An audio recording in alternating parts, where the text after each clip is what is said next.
ওয়ালাইকুম আসসালামু সালাম। আলাইকুম। আসসালামু আলাইকুম। বাংলাদেশের সর্ববৃহৎ online medical platform access medical স্কুলের পক্ষ থেকে আপনাদের সবাইকে জানাই আন্তরিক শুভেচ্ছা। আশা করি যে যেখানে আছেন ভালো আছেন, সুস্থ আছেন। এই করোনা মহামারীর মধ্যেও কিন্তু অ্যাক্সেস মেডিকেল স্কুল তাদের বিভিন্ন সেশনের আয়োজন চলমান রেখেছে, যেখানে উপস্থিত হচ্ছেন বিভিন্ন লেজেন্ডারি সব স্যার ম্যাডাম, কেউ দেশে থেকে অথবা কেউ বিদেশে থেকে উপস্থিত হচ্ছেন এই প্রোগ্রামগুলোতে এবং উপহার দিয়ে যাচ্ছেন অসাধারণ কিছু ক্লাস এবং ক্যারিয়ার রিলেটেড গাইডলাইন।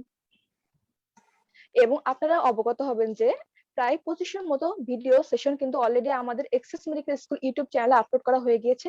যদি কোনো সেশন আপনারা মিস করে থাকেন, আপনারা কিন্তু চাইলে সেখান থেকে দেখে নিতে পারেন।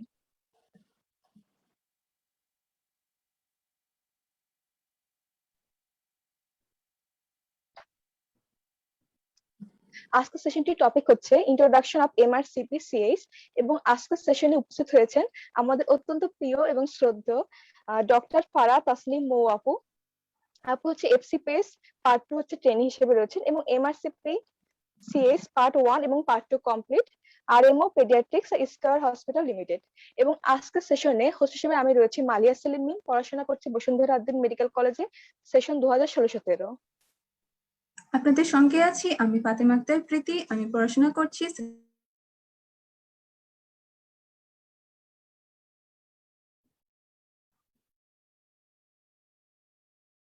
কলেজ।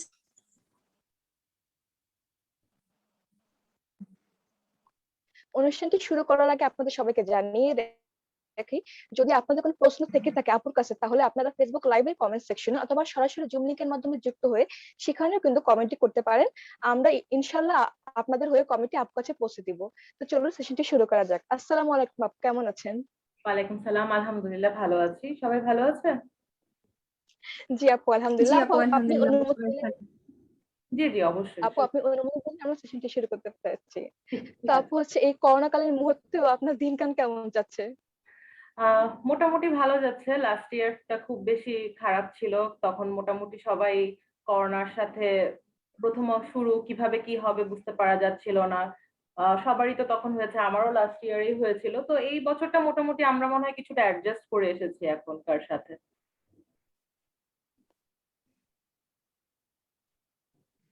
জি আপু।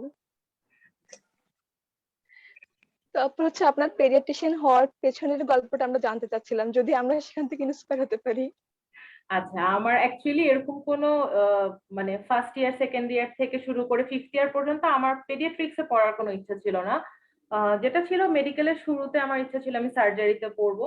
কিন্তু আস্তে আস্তে কেন জানি দেখলাম আমার সার্জারি জিনিসটা অতটা বেশি আগ্রহ হচ্ছে না, বা আমার গাইনির প্রতি অত বেশি আগ্রহ হচ্ছে না। তো মেডিসিনটা দেখলাম যে ভালো লাগতো।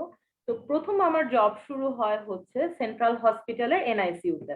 তো এখানে নিওনেটালে যে আমি যখন বাচ্চাগুলাকে দেখলাম, তখন দেখলাম যে না, এই সাবজেক্টটা তো আসলে মজার আছে, এই সব সাবজেক্টে অনেক কিছু জানারও আছে, ইন্টারেস্টিং অনেক জিনিসগুলা।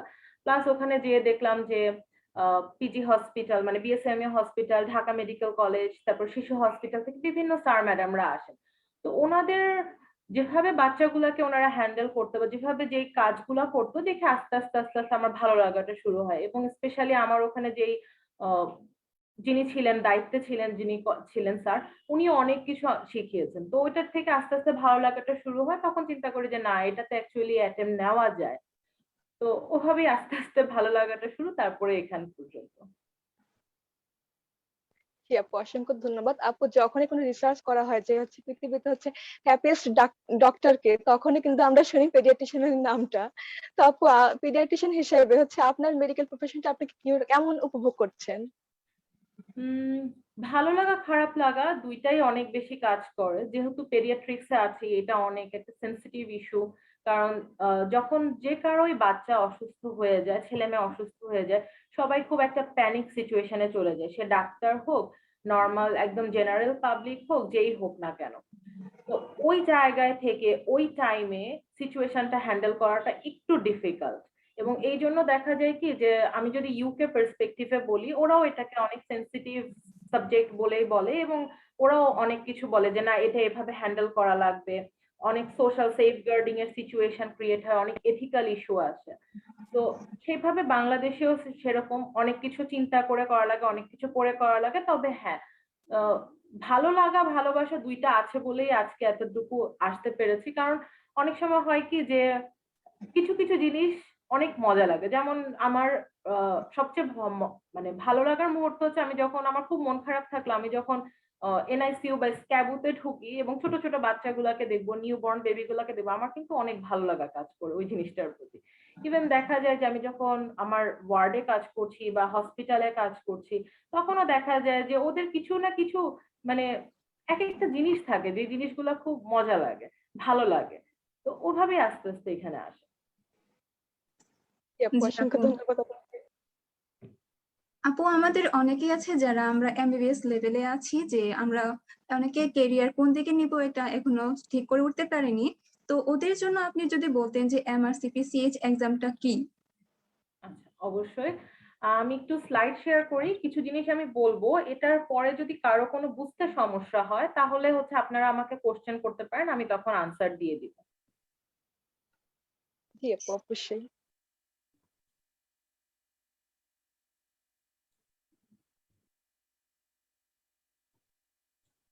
স্লাইডটা কি দেখা যাচ্ছে?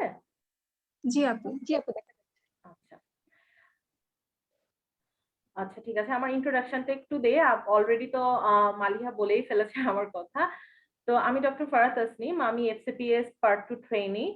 আমি বর্তমানে আমার 3.5 বছরের ট্রেনিং কমপ্লিট হয়ে গিয়েছে, আর আমি এমআরসিপিসিএইচ পার্ট 1 পার্ট 2 কমপ্লিট করে ফেলেছি। এখন আমি দুইটারই ফাইনাল পার্টের জন্য ওয়েট করছি, দেখা যাক কি হয়। আর আমি বর্তমানে আর রেসিডেন্ট মেডিকেল অফিসার হিসেবে পেডিয়াট্রিক্সে স্কয়ার হসপিটালের সাথে আছি। মাত্র আমি রিসেন্টলি জয়েন করেছি, এর আগে আমি বারডেম হসপিটালে ছিলাম। ওখানে প্রায় আমি 3 বছর 10 মাস কাজ করেছি। এখন আসা যাক এমআরসিপিসিএইচ এক্সামটা অ্যাকচুয়ালি কি। আজকে আমরা এটা নিয়ে এই কথাগুলো বলছি কেন, আমরা এমআরসিপিসিএইচ এক্সাম সম্পর্কে জানবো, কি কি জিনিস আমার প্রয়োজন হয় এক্সামটা দিতে, এক্সামের কোশ্চেন প্যাটার্নটা কিরকম, মার্ক ডিস্ট্রিবিউশনটা কেমন, কতক্ষণ এক্সামটা দিতে হয়, তারপরে কারা এই এক্সামটা দিতে পারবে, কখন এই এক্সামটা দিবে, এবং এটার জন্য কি কি মেটেরিয়াল দরকার হয়, এমআরসিপিসিএইচ করে আমাদের কি কি অপরচুনিটিস আছে বাংলাদেশে বা বাংলাদেশের বাইরে। তো এমআরসিপিসিএইচ টা হচ্ছে actually membership of royal college of paediatrics and child health. এখন এই royal college of child health and paediatrics ওরা হচ্ছে দুইটা ডিগ্রি মানে দুইটা কোয়ালিফিকেশন ওরা দিয়ে থাকে। একটা হচ্ছে মেম্বারশিপ, যেটা হচ্ছে এমআরসিপিসিএইচ, আর একটা হচ্ছে DCH, diploma of child health. এখন যদি আমি বলি এমআরসিপিসিএইচ এন্ড ইউকে পার্সপেক্টিভ, তাহলে এটা কিন্তু একটা normal entry requirement for core specialist training. ধরেন আজকে আমি প্ল্যাব দিলাম, প্ল্যাব দিয়ে আমি হচ্ছে আমার অন্য কিছু করা নেই, আমি একদম নিউ গ্রাজুয়েট, মাত্র ইন্টার্ন কমপ্লিট করা, তখন আমি অ্যাপ্লাই করব হচ্ছে ফাউন্ডেশন ইয়ার 1 আর ফাউন্ডেশন ইয়ার 2 এর জবের জন্য। যখন আমার এমআরসিপিসিএইচ এর একটা পার্ট কমপ্লিট হয়ে যাবে বা পার্ট 1 এর কিছু অংশ কমপ্লিট হবে, তখন কিন্তু আমি অ্যাপ্লাই করতে পারবো কোর স্পেশালিস্ট ট্রেনিং ST1 পদে। এবং ST1 ST 2 এর পরে আমার এমআরসিপিসিএইচ কমপ্লিট হলে তখন আমি ST3 তে অ্যাপ্লাই করতে পারবো। এখন আমি যদি বলে থাকি এটা ইন জেনারেল, এইটা হচ্ছে গিয়ে প্রত্যেকটা ইউকে ট্রেনির ST3 বা ST4 এ ঢোকার আগে অ্যাটলিস্ট 2 বা 3 থিওরি এক্সাম কমপ্লিট করে রাখতে হবে।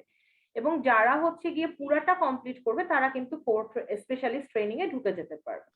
এখন এটার জন্য কি কোনো ইংলিশ টেস্ট লাগবে কিনা সবারই একটা কোশ্চেন থাকে।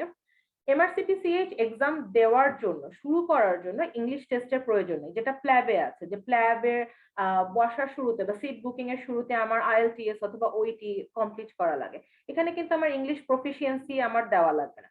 কিন্তু যখন আমি এমআরসিপিসিএইচ আমার কমপ্লিট করে ফেলবো, মানে আমার ক্লিনিক্যাল পর্যন্ত কমপ্লিট হয়ে যাবে, সেই ক্ষেত্রে আমি যদি জেনারেল মেডিকেল কাউন্সিলিং এর জেনারেল মেডিকেল কাউন্সিলের যদি আমি রেজিস্ট্রেশন করতে চাই, তখন কিন্তু আমার ওইটি অথবা আইএলটিএস কিছু একটা আমার লাগবে, আমার ইংলিশ প্রফিসিয়েন্স, ইংলিশের আমার কতটুকু প্রফিসিয়েন্ট সেটা বোঝানোর জন্য। তো এটাতে পরে লাগবে, আগে লাগবে না।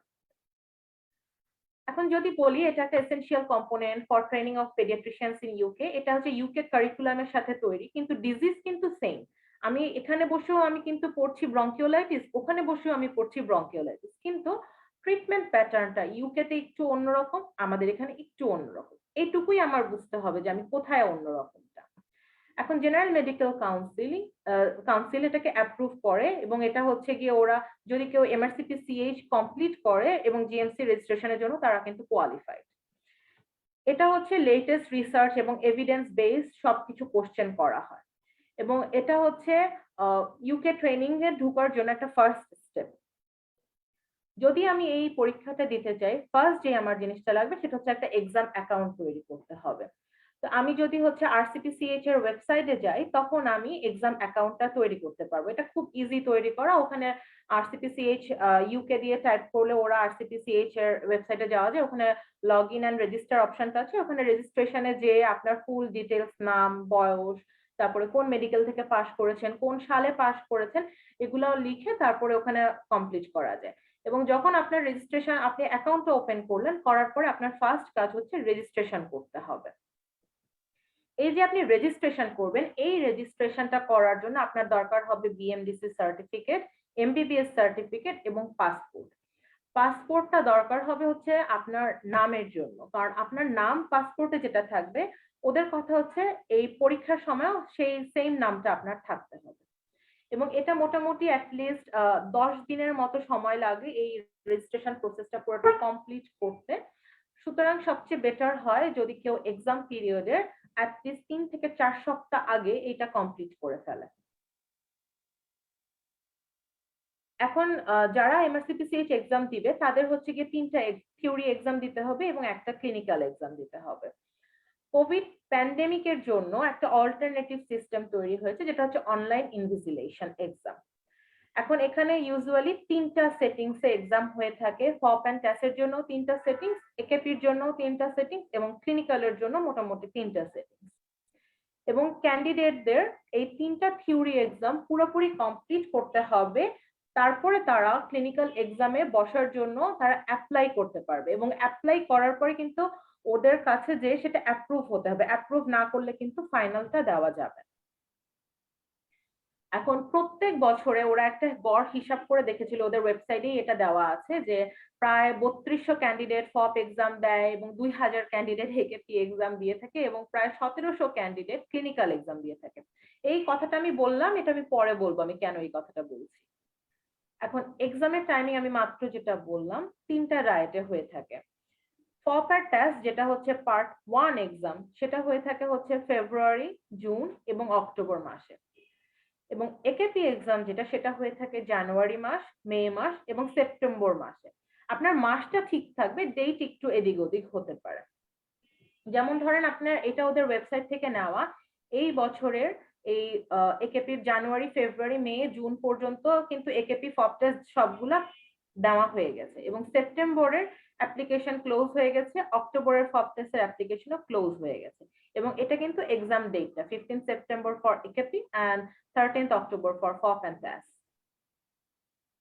এখন যেটা বলছিলাম যে কোভিড এর জন্য ওরা হচ্ছে কি 2020 সালে ওরা একটা এক্সাম ক্যান্সেল করে জুন মাসে। তারপরে ওরা চিন্তা করে যে কিভাবে ওরা এক্সামটা নিবে, তো ওরা তখন অপশন দেয় যে তোমরা হচ্ছে গিয়ে টেস্ট সেন্টারে যে সোশ্যাল ডিসটেন্স মেনটেন করে এক্সাম দিতে পারো, অথবা তোমরা তোমাদের বাসা থেকে বসে অনলাইন ইনভিজিলেশনের মাধ্যমে এক্সামটা দিতে পারো।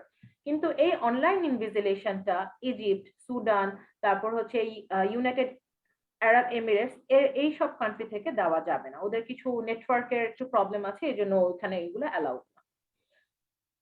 এখন এই এক্সামের সময়টা কিরকম? সময় পুরোপুরি হবে আপনার ইউকে স্ট্যান্ডার্ড টাইম অনুযায়ী। তো ধরেন আপনার foundation of practice and theory of science, এই এক্সামটা হবে আপনার সেম দিনে। তো ওদের সকাল 9:30-এ শুরু হবে, তার মানে ওদের থেকে আমাদের 5 ঘন্টা সময়ের ডিফারেন্স আছে, তো আমাদের এটা মোটামুটি শুরু হয় 12টার দিকে।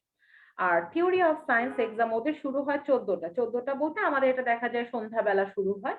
আর এটা প্রত্যেকটা এক্সামের ডিউরেশনই মোটামুটি 2.5 ঘন্টা করে। অ্যাপ্লাইড নলেজ ইন প্র্যাকটিস, এই এক্সামটা পেপার 1 এন্ড পেপার 2, আপনি দুইটা এক্সাম একই দিনে দিতে হবে এবং এটারও একটা সকালে হবে, একটা এক্সাম বিকালে হবে। এই সবগুলা ডাটা কিন্তু আপনাদের ওয়েবসাইটেই আছে মোটামুটি। এখন আসেন এক্সাম ফিসটা নিয়ে। ফাউন্ডেশন অফ প্র্যাকটিস এক্সাম এবং থিওরি অফ সায়েন্স, এই দুইটা এক্সাম হচ্ছে বেসিক্যালি MRCP-CH পার্ট 1 এক্সাম বলে থাকি আমরা। পার্ট 1 এর পেপার এ ফপ এন্ড পেপার 2 হচ্ছে ট্যাস। ফপ আর ট্যাস আপনি একা একাও দিতে পারেন, মানে আলাদা করে দিতে পারেন, যে আমি হচ্ছে ফেব্রুয়ারি মাসে ফপ দিলাম, এর পরের ডায়েটে আমি হচ্ছে ট্যাস দিলাম, আমার হচ্ছে অ্যাকচুয়ালি দুইটা একসাথে আমি লোড নিতে পারছি না। তো সেই ক্ষেত্রে আপনার যদি দুইটা পেপার দেন, যেহেতু আপনি হচ্ছে নন ইউকে ক্যান্ডিডেট, তো সেই জন্য আপনার $400 করে প্রত্যেকটা এক্সামের জন্য লাগবে। কিন্তু আপনি যদি বলেন যে না আমি দুইটা পেপার আমি একসাথে দিব, ফপ এন্ড টেস্ট দুইটা একসাথে, সেই ক্ষেত্রে কিন্তু দেখেন আপনার টাকাটা একটু কম লাগছে, £675 লাগছে আপনার। আর যদি আপনি হচ্ছে একেপি দেন, একেপিটা কিন্তু আপনার একসাথেই দিতে হবে, এটা কিন্তু আপনার ভেঙে ভেঙে দেওয়ার কোনো হচ্ছে সুযোগ নেই। তো একেপির ক্ষেত্রে আপনার লাগে হচ্ছে £780 যেটা বলছিলাম মাত্রই, যে এখানে হচ্ছে তিনটা পার্ট আছে, part 1, part 2 and part 3। Part 1 হচ্ছে ফপ এন্ড টেস্ট নিয়ে তৈরি, পার্ট 2 হচ্ছে একেপি এন্ড পার্ট 3 হচ্ছে clinical exam. Part 1 and part 2 এখানে যে তিনটা এক্সাম হবে, তিনটা এক্সামই থিওরি বেসড। এখন থিওরি বেসড মানে কিন্তু এটা না যে আপনার রিটেন লিখতে হবে, খাতায় বসে কিছু এক্সাম দিতে হবে। এখানে আপনার সিঙ্গেল বেসড কোশ্চেন থাকবে, অথবা আপনার হচ্ছে গিয়ে এক্সটেন্ডেড কোশ্চেন থাকবে, সেইগুলা থেকে আপনার হচ্ছে এটা অবজেক্টিভ টাইপের কোশ্চেন থাকবে, কিন্তু আপনার এত বড় কোশ্চেন থাকবে যে আপনার পড়ে আগে বুঝতে হবে যে কোশ্চেনটা কি নিয়ে বলছে, কোশ্চেনটা আমার কি চাচ্ছে, আমার কি ইনিশিয়াল ইনভেস্টিগেশন চাচ্ছে নাকি আমার ডেফিনিটিভ ইনভেস্টিগেশন চাচ্ছে, কি চাচ্ছে সেটা আপনার বুঝে তারপর আপনার আনসার করতে হবে। এখন ফপ এটা করবে কি আপনার ক্যান্ডিডেটের নলেজ, আন্ডারস্ট্যান্ডিং এবং ক্লিনিক্যাল ডিসিশন মেকিং অ্যাবিলিটি এটা জাজ করবে। এটা বেসিক্যালি ওদের হচ্ছে যে FY1 ফাউন্ডেশন ইয়ারের 1 আর ফাউন্ডেশন ইয়ারের 2 যারা থেকে থাকে, তারা হচ্ছে কেমন ভাবে একটা পেশেন্ট আসলে কেমন ভাবে তারা বুঝতে পারছে, এটা তারা হচ্ছে তাদের ক্লিনিক্যাল জাজমেন্ট কি এটা বুঝায়। যেমন ধরেন আমার কাছে একটা বাচ্চা আসলো, লো গ্রেড ফিভার আছে, রানি নোজ আছে, এখন ওর সাথে কাফ আছে, রেসপিরেটরি ডিস্ট্রেস আছে। এখন আমার ফার্স্ট ডায়াগনোসিস কোনটা মাথায় আসবে?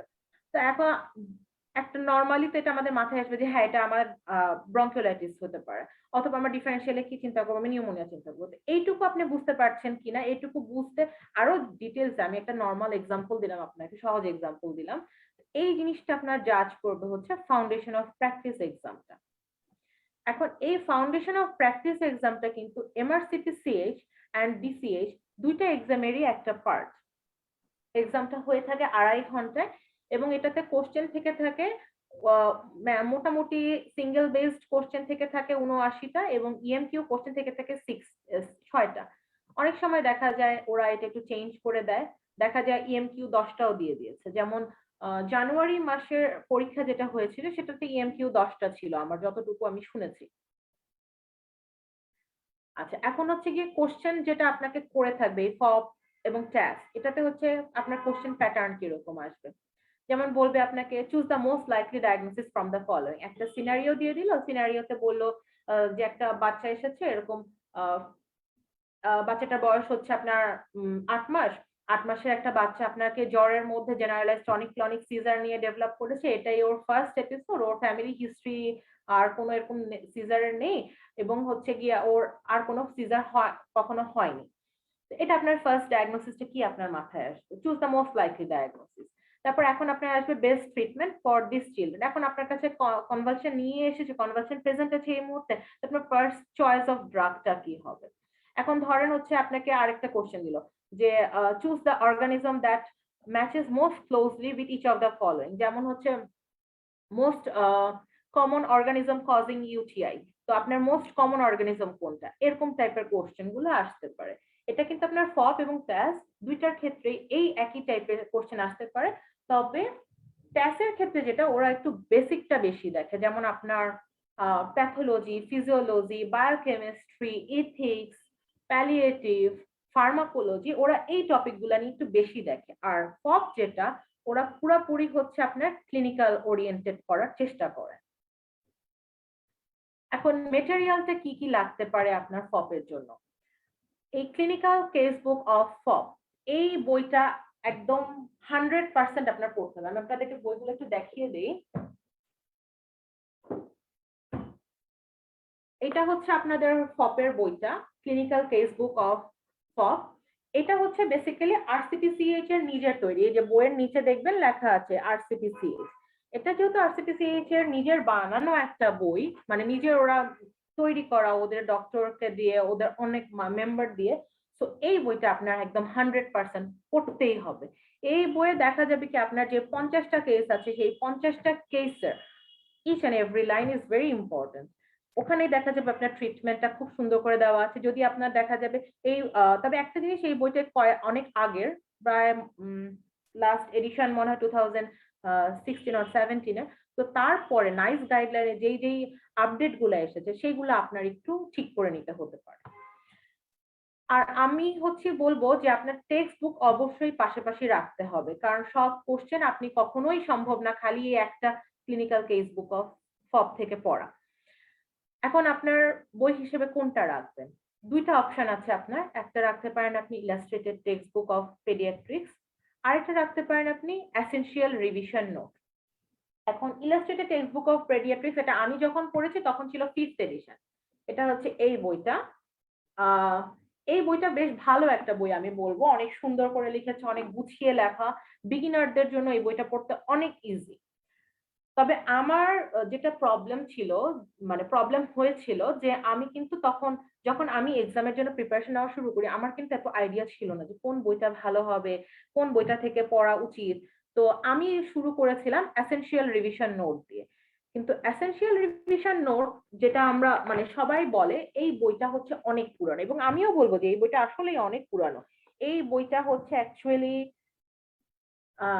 আপনার সব টপিক আছে এই বই, কিন্তু শর্ট নোট আকার, একদম ছোট ছোট করে। সেটা আবার অনেক কিছু অনেক জায়গায় অনেক ভুল আছে। তো আপনি যদি না জেনে থাকেন যে ভুলটা কোন জায়গায় আছে, সঠিকটা কি, তাহলে আপনার জন্য একটু ডিফিকাল্ট হবে। তো আমি বলবো যে যদি আপনি বই হিসেবে রাখতে চান, ইলাস্ট্রেটেড টেক্সট বুক অফ পেডিয়াট্রিক্সটাকে মেইন বই করলে আমার মনে হয় বেটার হবে।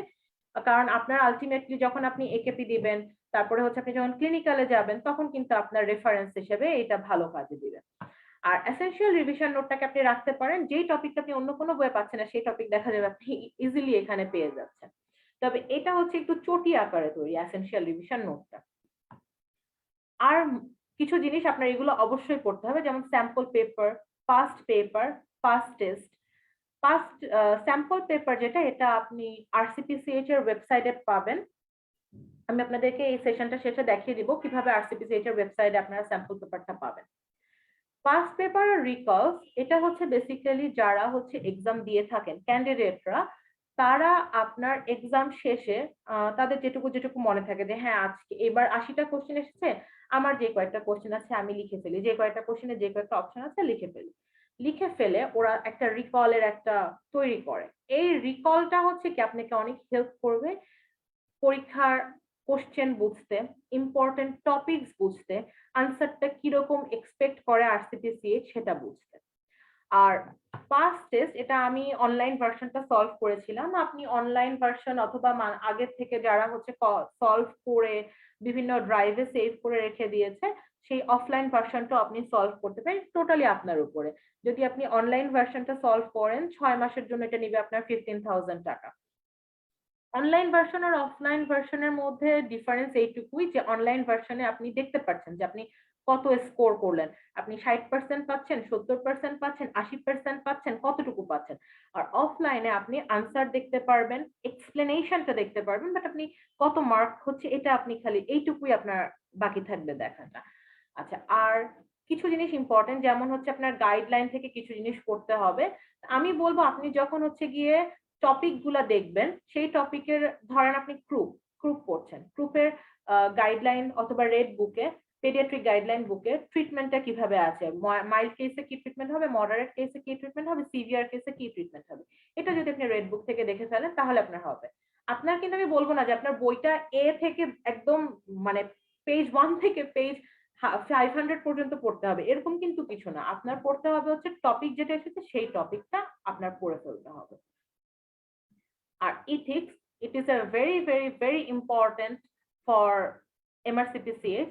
আপনাকে ইথিক্স জানতেই হবে, ইথিক্স ছাড়া আপনি পপ পাস করে গেলে একেপিতে যে আটকে যাবেন, এবং ইথিক্স ছাড়া আপনি আলটিমেট ক্লিনিক্যালও পাস করতে পারবেন না, কারণ ক্লিনিক্যালে যে কমিউনিকেশন সিনারিও থাকবে সেটাতে আপনার কিন্তু ইথিক্স মাথায় রেখে আপনার কথা বলতে হবে, ওখানে এক্সামিনারের সাথে অথবা ওখানে আপনার রোল প্লেয়ারের সাথে।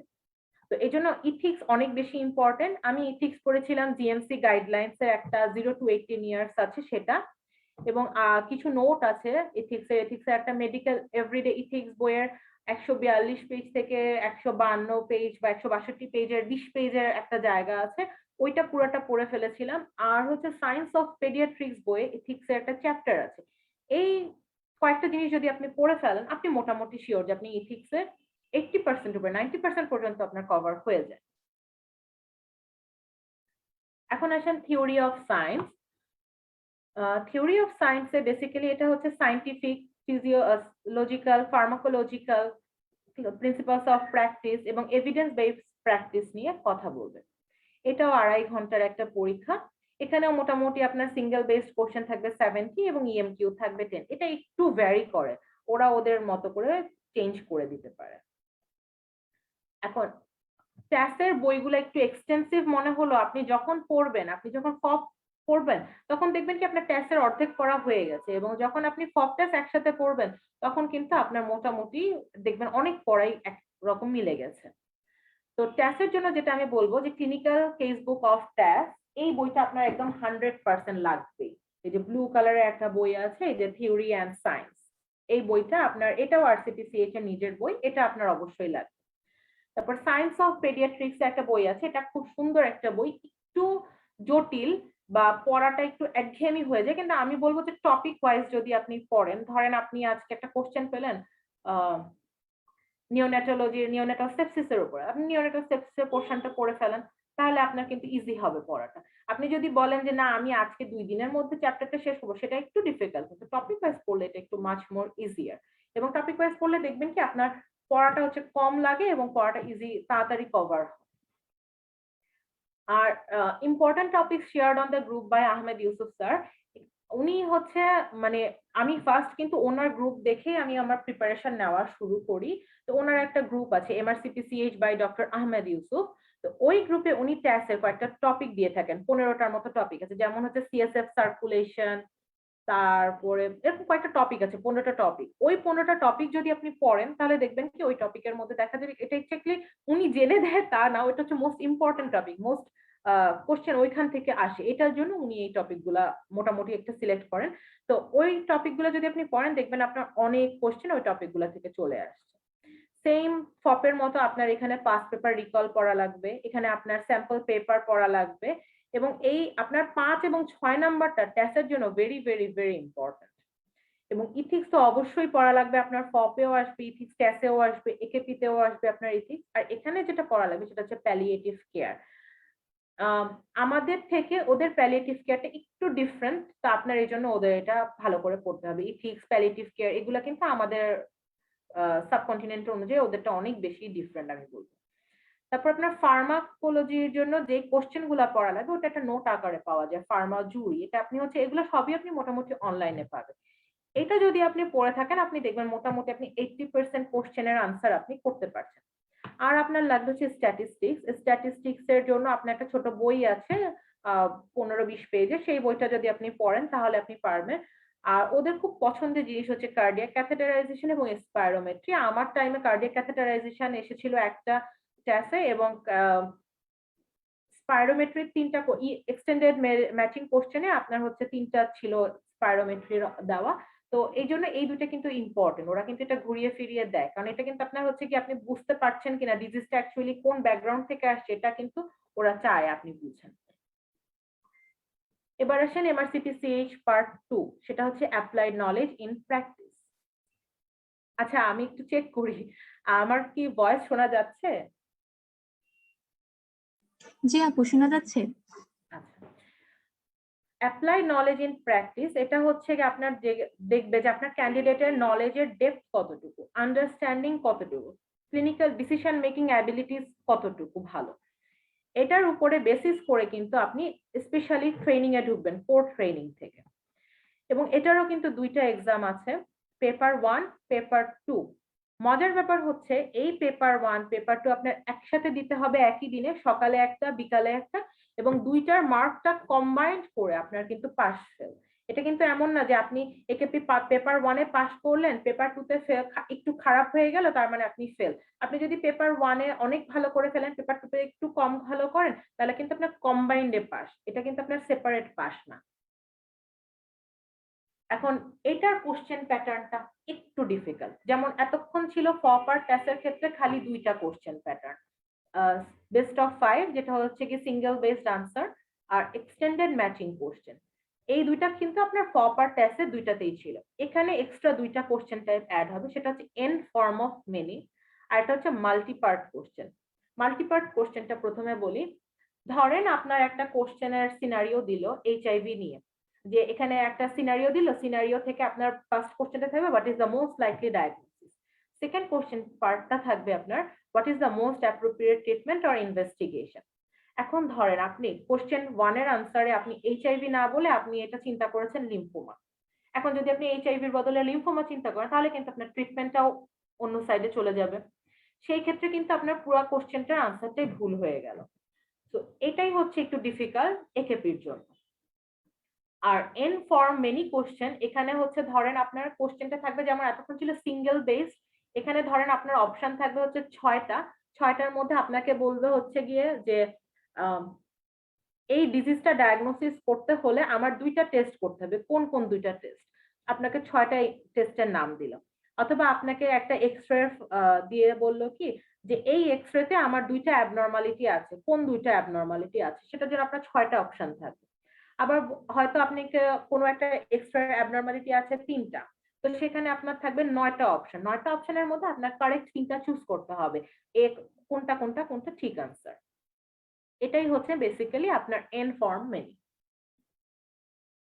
এখন এখানে একেপির যে কোশ্চেন গুলো আছে, এটার কোশ্চেন প্যাটার্নটা একটু ডিফারেন্ট, একটু ডিফিকাল্ট আপনার প্রপার টেস্টের চেয়ে। এখানে আপনার থিওরি কোশ্চেন তো থাকবেই, সাথে আপনার থাকবে ডাটা ইন্টারপ্রিটেশন।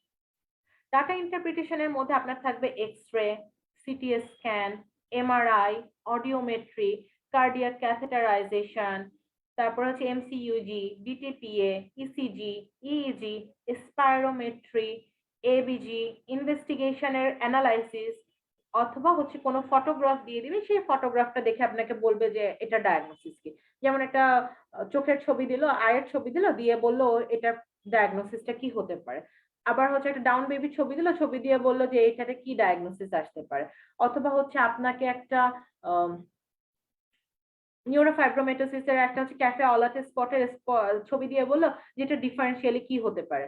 অথবা দেখা গেল আপনাকে একটা হচ্ছে রেটিনার ছবি দিয়ে বললো যে এটাতে কি, রেটিনারতে কি ফাইন্ডিংস আছে। আপনার এই জন্য হচ্ছে কি অনেক বেশি ছবিগুলা বুঝতে হবে, অনেক বেশি কোশ্চেন প্যাটার্ন বুঝে আপনার করতে হবে, আদারওয়াইজ একটু ডিফিকাল্ট। এখন একেপির জন্য আমার কি কি বই লাগবে? একেপির জন্য আমার clinical case book for AKP, এটাও আপনি ইজিলি পাবেন। এটা হচ্ছে clinical case book for AKP, এটাও আরসিপিসিএইচ এর নিজের একটা বই। সাথে আপনার লাগবে ক্লিনিক্যাল কেস বুক ফর ফপ, যেটা আপনি অলরেডি ফপের জন্য পড়ে ফেলেছেন।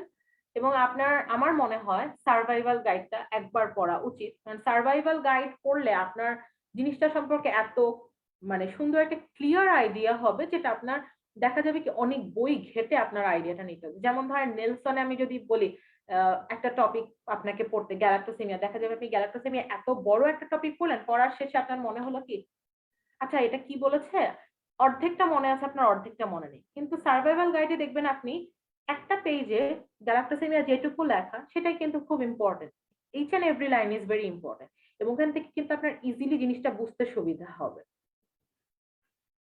আর আপনার পড়তে হবে হচ্ছে রিটেন এক্সাম, প্র্যাকটিস এক্সাম। এটা অনেকে বলে যে না পড়া লাগবে না, কিন্তু আমি বলবো পড়তে। কেন বলবো? কারণ আপনার ডাটা ইন্টারপ্রিটেশন যদি আপনি নিজে বুঝতে চান যে অডিওমেট্রি কিভাবে হচ্ছে গিয়ে কোনটা, এটার ডায়াগনোসিস কি, বা ধরেন আপনি হচ্ছে বুঝতে চাচ্ছেন স্পাইরোমেট্রিতে এটা কি ফাইন্ডিং হচ্ছে, অথবা কার্ডিয়াক ক্যাথেটারাইজেশনের কোশ্চেন আপনি বুঝতে চাচ্ছেন যে এটা কিরকম হবে, আনসারটা কি, সেগুলো বুঝতে হলে আপনার এই বই survival guide, written exam, practice exam, এই 3টা বই আপনার লাগবে। নিউ ফরম্যাট, এই বইটা অনেক সুন্দর করে লেখা কোশ্চেন গুলা। এটা বেসিক্যালি একটা কোশ্চেনের বই। এখানে প্রায় আপনার 10টা চ্যাপ্টার আছে, প্রত্যেকটা চ্যাপ্টারে আপনার 10টা করে কোশ্চেন বা 15টা করে কোশ্চেন। এখানে এই কোশ্চেন গুলা, এটা হচ্ছে কোশ্চেন বেসড, কোশ্চেন বেসিস এর মধ্যে আপনার টপিক করা। আচ্ছা, এরপরে আছে আপনার 250 কোশ্চেন বুক। 250 কোশ্চেন বুকটা পুরাপুরি আপনার ডাটা অ্যানালাইসিস করার কে সেন্টার করে করা। যেমন এখানে আপনার একটা চ্যাপ্টার থাকবে কার্ডিওলজির উপরে, ওখানে কার্ডিওলজি ইসিজি গুলা দেওয়া থাকলো, অথবা কার্ডিয়াক ক্যাথেটারাইজেশন থাকলো। আবার রেসপিরেটরির একটা চ্যাপ্টার থাকলো, সেখানে আপনার স্পাইরোমেট্রির কিভাবে স্পাইরোমেট্রি আপনি বুঝতে পারবেন, স্পাইরোমেট্রির কোনটা হচ্ছে আপনার অবস্ট্রাকটিভ, কোনটা রেস্ট্রিকটিভ প্যাটার্ন হচ্ছে, এগুলো আপনি ইজিলি বুঝতে পারবেন। আর আরেকটা বই আমি বলবো ভেরি ভেরি ভেরি ইম্পর্টেন্ট, সেটা হচ্ছে পেডিয়াট্রিক রেডিওলজি ফর এমআরসিপিসিএইচ এন্ড এফআরসিএন। এই বইটা প্রিন্ট করায়েন না, প্রিন্ট করে অ্যাকচুয়ালি এটা আপনি খুব সুন্দর ছবিগুলো বুঝতে পারবেন না, এটা অনলাইনে পড়াটাই বেটার। আপনি মোবাইলে ডাউনলোড করে পড়তে পারেন, ল্যাপটপে ডাউনলোড করে পড়তে পারেন, যেটা আপনার জন্য কনভিনিয়েন্ট। বাট এখানে যেই আপনার রেডিওলজিক্যাল ফাইন্ডিং গুলা থেকে থাকে, সেটা আপনি যদি অ্যাকচুয়ালি বুঝতে পারেন, তাহলে আপনি বুঝবেন যে না, আমার যা রেডিওলজির কোশ্চেন আসবে, 10টা যদি কোশ্চেন আসে, আপনি তার 6টা 7টা আপনি ইজিলি আনসার দিতে পারবেন। আমি বলবো না এটা মুখস্থ করতে হবে, কিন্তু এটা 2বার পড়তে হবে, আপনার বুঝতে হবে কোশ্চেন গুলা, আনসার গুলা।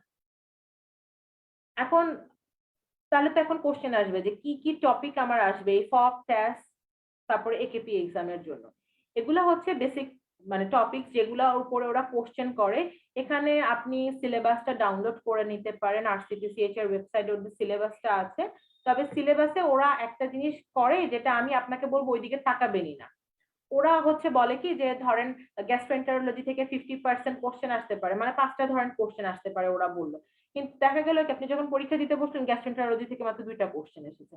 অথবা ওরা বললো কার্ডিওলজি হচ্ছে 70% ইম্পর্টেন্ট, তার মানে ওখানে আপনার 7টা কোশ্চেন ধরেন আসার কথা ছিল, কিন্তু আপনি পরীক্ষা দিতে গেলেন দেখলেন আপনার ওখানে 8টা 9টা কোশ্চেন চলে এসেছে। সুতরাং আপনার অ্যাকচুয়ালি পড়তে হবে হচ্ছে প্রত্যেকটা topic, each and every topic is important.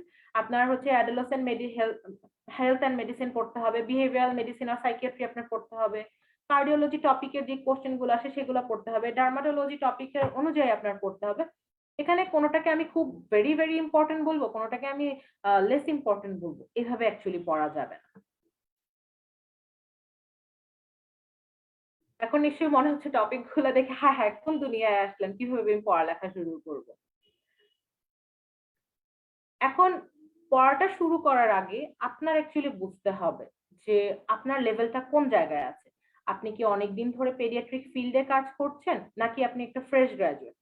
যেমন আমি যখন এক্সাম দিয়েছি, আমার কিন্তু আমার যে স্টাডি পার্টনার ছিল, উনি কিন্তু আমার প্রায় 10 to 15 ইয়ার্স সিনিয়র হবে কমপক্ষে, উনি আই গেস 30 ইয়ার্স সিনিয়র।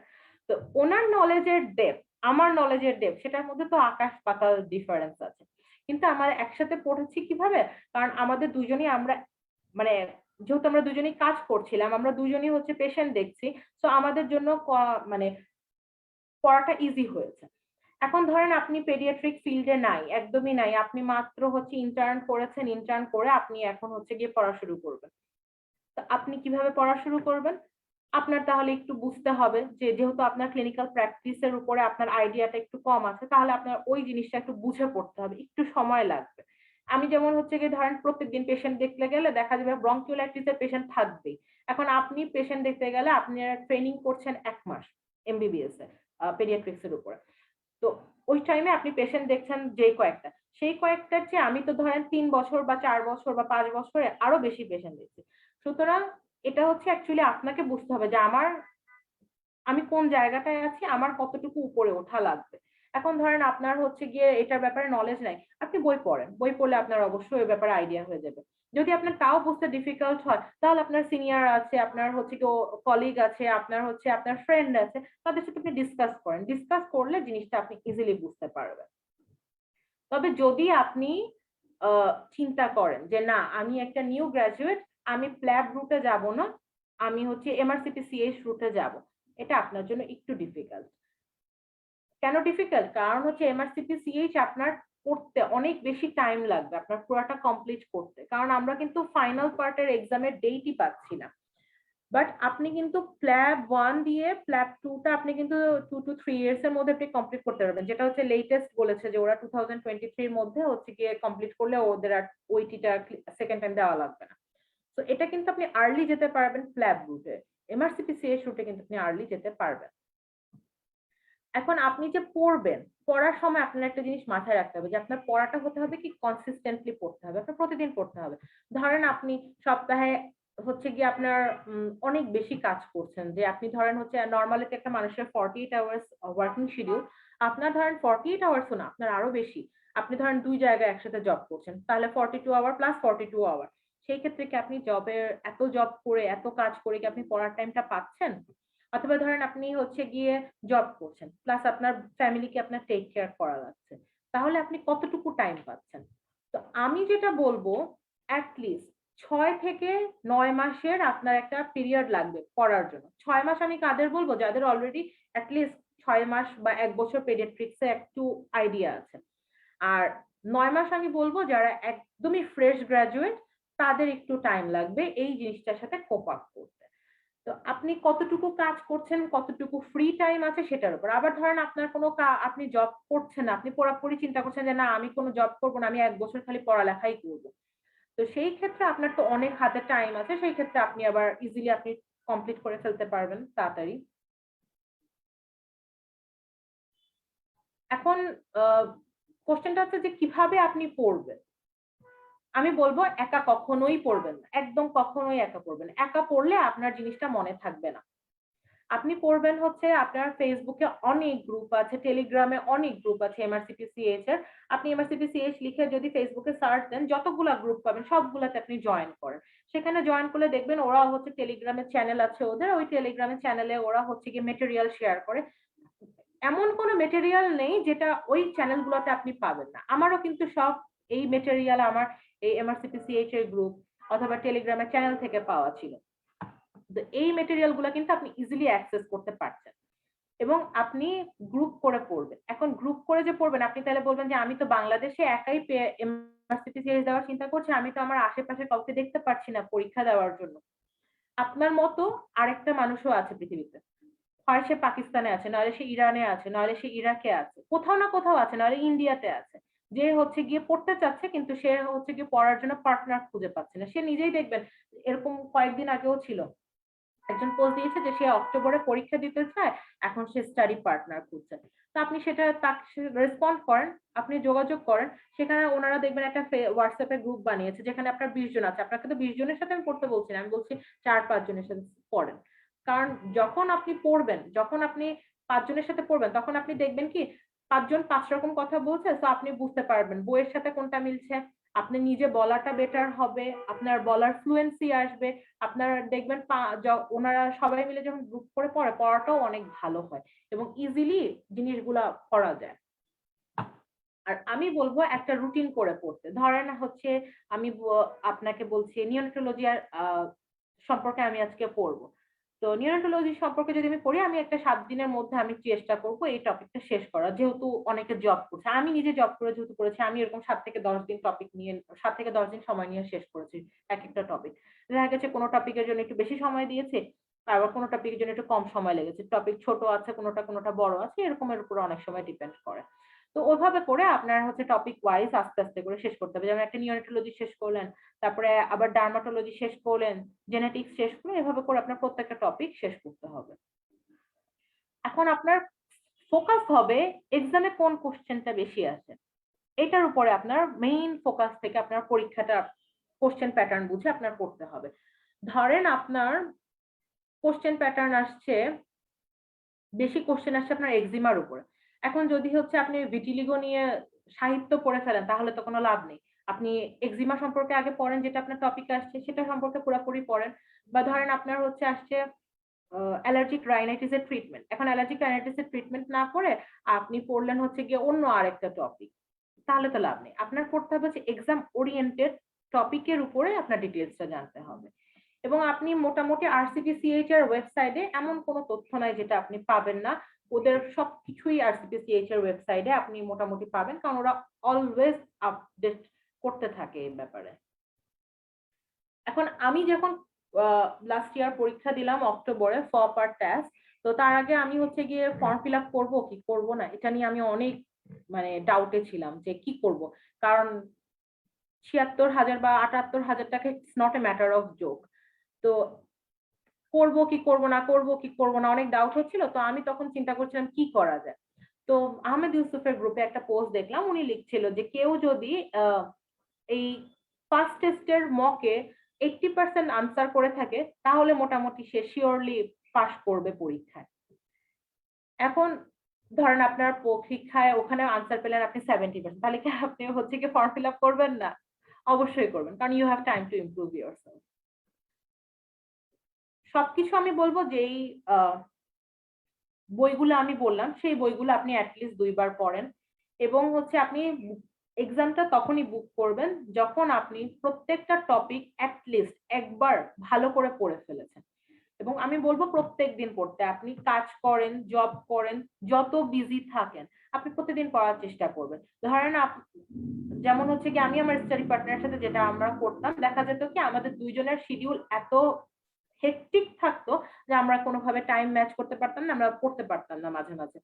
তো তখন আমরা করতাম কি, দেখা গেল ও আমাকে ভোরবেলা ঘুম থেকে 6টার দিকে উঠায় বললো কি চলো আমরা 20 মিনিট পড়ে ফেলি। আচ্ছা ঠিক আছে, 20 মিনিট বা 30 মিনিটে আমাদের একটা কপের বা ট্যাসের একটা চ্যাপ্টার শেষ হয়ে গেল।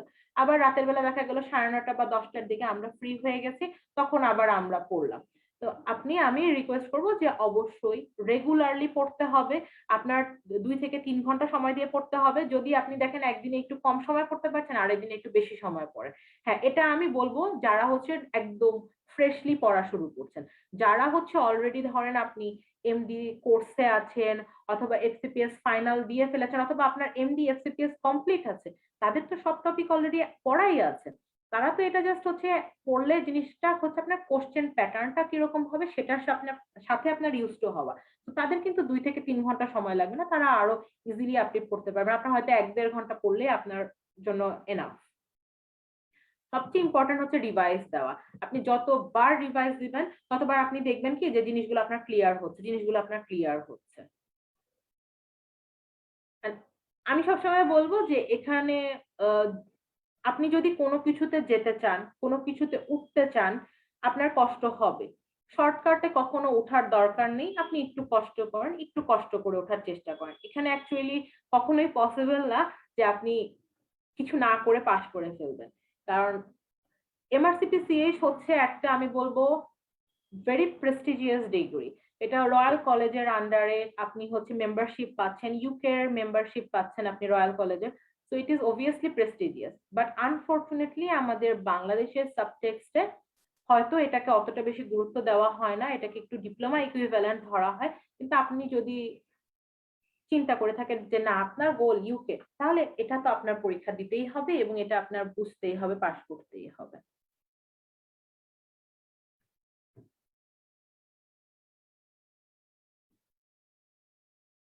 হ্যালো। জি আপু, অনেক ধন্যবাদ আপনাকে, আপনি সম্পূর্ণ ডিটেলস আমাদেরকে জানিয়ে দিয়েছেন। না, ডিটেলস বললেও অনেক কোশ্চেন থাকে অ্যাকচুয়ালি। তবু যদি তোমাদের এর বাইরে কোনো কোশ্চেন থাকে অথবা অডিয়েন্সের কাছ থেকে কোনো কোশ্চেন এসে থাকে, তাহলে আমাকে বলো, আমি যতটুকু সম্ভব আনসার দিয়ে দিব।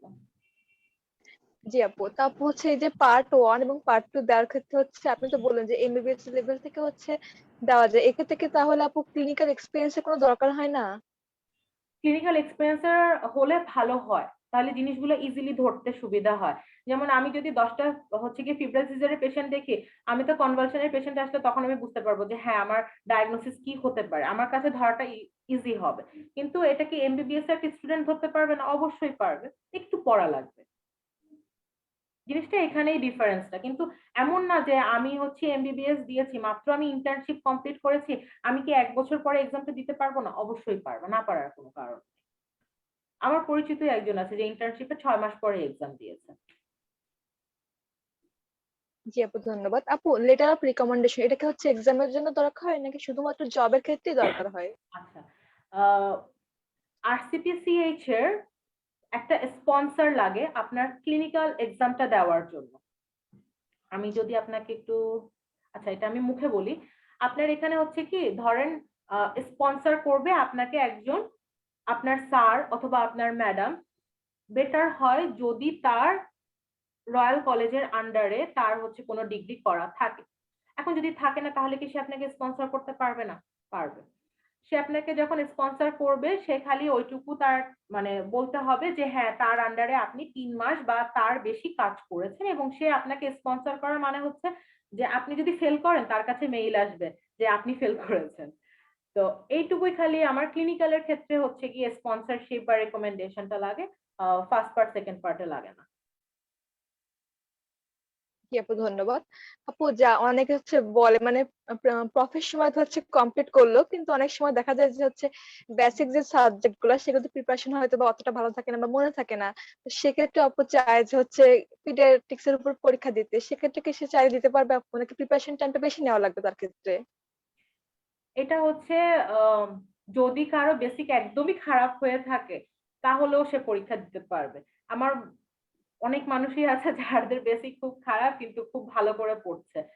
এটা অ্যাকচুয়ালি ডিপেন্ড করে কি আপনার হচ্ছে ডিটারমিনেশন কতটুকু। ডিটারমিনেশন যদি হয়ে থাকে যে না আমি ওই কাজটা করবই, আপনি ওই টাইমটা দিয়ে ওই জায়গাটা রিকভার করেন, ওইটা তো প্রবলেম নেই। হ্যাঁ, যদি আপনার বুঝতে প্রবলেম হয়ে থাকে তাহলে যে ওই টপিকটা ভালো করে বুঝতে পারছে তার থেকে একটু হেল্প নেন যে কিভাবে ওটা করতে হবে। ধরেন আপনার হচ্ছে কার্ডিয়াকের আপনি ভিএসডি প্যাথোফিজিওলজিটা আপনি বুঝতে পারছেন না, এখন আপনি কি ওইটাই বারবার করতে থাকবেন? তার চেয়ে বরং আপনি আপনার ফ্রেন্ডকে বা কলিগকে বা সিনিয়রকে যে আপনাকে জিনিসটা বুঝিয়ে দিতে পারবে যে কিভাবে হচ্ছে সেটা আপনি তার কাছ থেকে বুঝে নেন, তাহলে তো জিনিসটা ইজি হয়ে যায়। জি আপু ধন্যবাদ। আপু হচ্ছে প্রিপারেশন হচ্ছে তো নিলাম, নেওয়ার পর হচ্ছে তো একটা সেলফ অ্যাসেসমেন্ট দিতে পারলে তো বোঝা যায় যে আমার প্রিপারেশনটা আসলে কতটুকু ভালো। তো আচ্ছা, আপু সেক্ষেত্রে কি সেলফ অ্যাসেসমেন্টের কোনো ওয়ে আছে? সেলফ অ্যাসেসমেন্টের হচ্ছে যে ফার্স্ট টেস্টার কোশ্চেনের যে ব্যাংক আছে ওখানে ওদের মক দেওয়ার একটা সিস্টেম আছে। আমি এটা ঠিক শিওর না যে ফার্স্ট টেস্টে আলাদাভাবে মক দেওয়া যায় কিনা। আমি যখন কিনেছিলাম তখন তো আমি ফপ আর টেস্ট দুইটা কোশ্চেন ব্যাংকই কিনেছিলাম, তো আমি ওইটার সাথে ফ্রি মকের পেয়ে গেছিলাম। তো আই গেস ফার্স্ট টেস্টের সাথে দেওয়া যায়, ওটাতে খুব একটা প্রবলেম হবে না। জি আপু অনেক ধন্যবাদ। আপু এমআরসিপি সিএস হচ্ছে ইউকে টা কমপ্লিট করা থাকলে আপু রেসিডেন্সি পেতে এবং জব পেতে হচ্ছে কতটুকু হেল্পফুল এক্ষেত্রে? আপনি যদি এমআরসিপিসিএইচ কমপ্লিট করা থাকে তাহলে আপনি হচ্ছে রেজিস্টার পোস্টের জন্য অ্যাপ্লাই করতে পারবেন উইথ জিএমসি রেজিস্ট্রেশন, উইথ ওইটি অথবা আইএলস ইকুইভ্যালেন্স। আপনি হচ্ছে ডিরেক্ট রেজিস্টার মানে ST3 অথবা ST4 এ আপনি হচ্ছে অ্যাপ্লাই করতে পারবেন। এবং তখন কিন্তু আপনি যদি আপনি কিন্তু আপনার পেডিয়াট্রিক্স সাবজেক্টই পাবেন, তখন কিন্তু আপনাকে অন্য কোথাও দিবে না। জি আপু ধন্যবাদ অনেক। আপু আমাদের এমআরসিপিসিএইচ এক্সামের জন্য কি কোনো কোচিং সেন্টার আছে, বা কোচিং সেন্টার গুলো আমাদের প্রিপারেশনের জন্য কতটা ইফেক্টিভ হবে? আচ্ছা, কোচিং সেন্টার আছে, বাট আমি যখন পড়া শুরু করেছিলাম তখন অ্যাকচুয়ালি আমার আইডিয়া ছিল না কোচিং সেন্টার নিয়ে খুব একটা। তো যখন আমি পড়া শুরু করি তখন দেখি যে কিছু আছে যারা হচ্ছে এরকম অনলাইনে পড়াচ্ছে। তো এটা হচ্ছে তাদের জন্য সুবিধা হবে যারা একদম ফ্রেশ গ্রাজুয়েট, কিন্তু যারা হচ্ছে অলরেডি ধরেন এফসিপিএস ট্রেনিং করছে অথবা এমডি কোর্সে আছে তাদের জন্য খুব একটা বেশি ইফেক্টিভ হবে, বাট আপনি চাইলে নিজে ইজিলি করতে পারেন। এক্সকিউজ মি, এক মিনিট। থ্যাংক ইউ আপু। আপু কারো যদি পার্ট ওয়ানে পব এবং টেস্টের মাধ্যমে কোনো কিছু মানে সরি, ওনার ক্ষেত্রে, সেটা কি ছিল? আপু কোয়েশ্চেনটা ছিল যে পার্ট ওয়ানের ক্ষেত্রে তো দুইটা পার্ট থাকে, ফপ এবং টেস্ট। জি, তো ফপ এবং টেস্টের মধ্যে যদি অনলি ওয়ানে পাস করে তাহলে ওনার ক্ষেত্রে কি করতে পারেন? ধরেন উনি ফপে পাস করলো জানুয়ারিতে, টেস্টে ফেল করলো, তো ওনার কাছে অপশন আছে নেক্সট টেস্টটা দেওয়ার খালি। এটাতে ইন্ডিভিজুয়ালি পাস ইন্ডিভিজুয়ালি ফেল, আপনার এমন না যে আপনি ফপে পাস করেছেন টেস্টে খারাপ করেছেন তাই আপনার দুইটাই আবার দেওয়া লাগবে। এটা হচ্ছে একেপির ক্ষেত্রে আপনার কম্বাইন্ড পাস, ফপ আর টেস্টটা আপনার ইন্ডিভিজুয়াল পাস। জি আপু, থ্যাংক ইউ। আপু কারো যদি এমআরসিপি সিএইচ করা থাকে তাহলে ওইটা ইউকে রেসিডেন্সি পেতে কতটুকু হেল্প করবে? এটা তো আপনাকে বললাম যে ওই যে ST3 অথবা ST4 ট্রেনিং এ আপনি ডাইরেক্ট হচ্ছে অ্যাপ্লাই করতে পারবেন। এমনিতে ধরেন আপনার প্ল্যাব দেওয়া থাকলে আপনি ফাউন্ডেশন ইয়ার 1 অথবা 2 তে আপনি অ্যাপ্লাই করতে পারছেন, কিন্তু আপনার হচ্ছে জবের সেক্টর অনুযায়ী আপনি তখন হচ্ছে ST3 ST4 এ অ্যাপ্লাই করতে পারবেন কমপ্লিট করা থাকলে এমআরসিপিসিএইচ।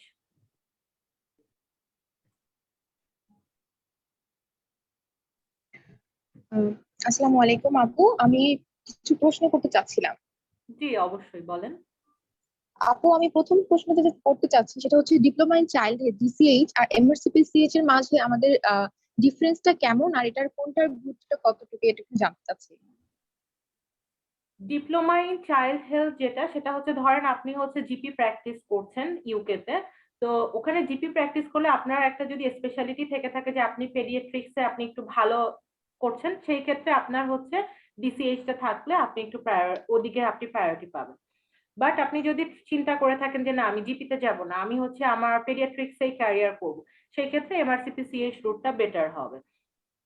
আর আচ্ছা ডিসিএইচ আর এমআরসিপি-সিএইচ এর মধ্যে পার্থক্য হচ্ছে ডিসিএইচ এ হচ্ছে দুইটা এক্সাম, ফপ আর ডিসিএইচ ক্লিনিক্যাল। আর এমআরসিপি-সিএইচ এ হচ্ছে আপনার তিনটা এক্সাম, তিনটা এক্সামের মধ্যে অ্যাকচুয়ালি চারটা এক্সাম, যেহেতু ফপ, ট্যাস, একেপি দুইটা পেপার আর হচ্ছে গিয়ে ক্লিনিক্যাল। আচ্ছা আপু, আমি রিসেন্টলি আমাকে খুব নেগেটিভ স্টিমুলেশন দেওয়া হচ্ছে যে এমআরসিপিসিএইচ দিও না, খুব কম্পিটিশন বেশি। এটার আসলে কতটুকু সত্যতা বা এটার হচ্ছে কিরকম নেগেটিভ ইম্প্যাক্ট ফেলতে পারে পরবর্তী ক্যারিয়ারের জন্য, এটার উপরে যদি একটু বলতেন। যে আপনাকে হচ্ছে গিয়ে এই উপদেশটা দিচ্ছে, সে আপনার কতটুকু ভালো বা খারাপ চাই আগে সেটা বিবেচনা করেন। আপনাকে যদি আমি বলি যে, লাইক জি বলেন। যেমন একজন কিছুদিন আগে আমার আমি যেখানে কাজ করছি, ট্রেনিং না, যেখানে কাজ করছি সেটা পেডিয়াট্রিক বেস মোটামুটি হসপিটাল। সেখানে একজন প্রফেসর এসেছিলেন, তার নিজের মেয়েকে উনি হচ্ছে এমআরসিপি সিএস দিতে বাধা দিয়েছিলেন, বরঞ্চ এমআরসিপি দিতে বলেছিলেন।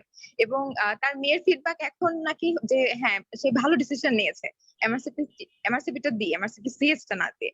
তো উনিও আমাকেও এটা অ্যাডভাইস করলেন যে এখন কম্পিটিশন বেশি দিও না। কম্পিটিশন এটার কতটুকু কম, এমআরসিপিরও কম্পিটিশন কম না। প্রবলেমটা একটা জায়গাতেই, আমি আপনাকে একদম সুন্দর করে এক্সপ্লেন করে বলি।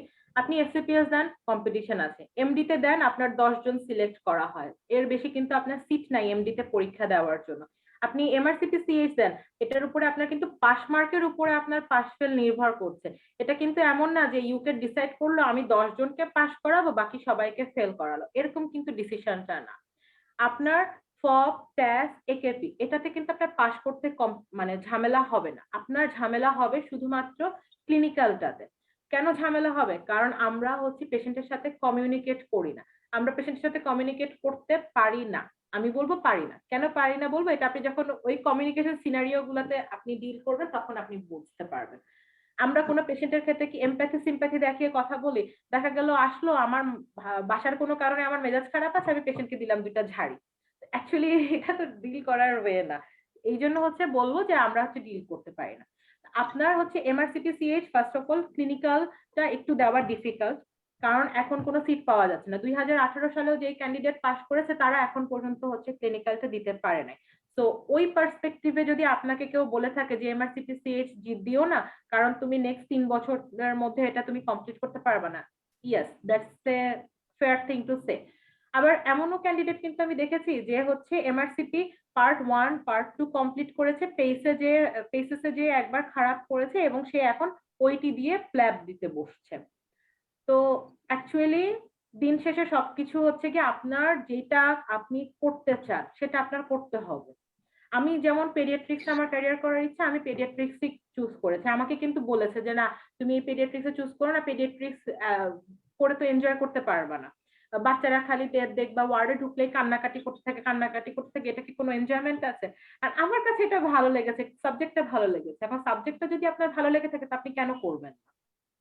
জি আপু, আপনি যেমন শুরুর দিকে বললেন যে নিউনাটোলজিতে বা আইসিইউ তে ঢুকলেই বাচ্চাদেরকে কিছু না কিছু নাড়াচাড়া করতে দেখলেও ভালো লাগে।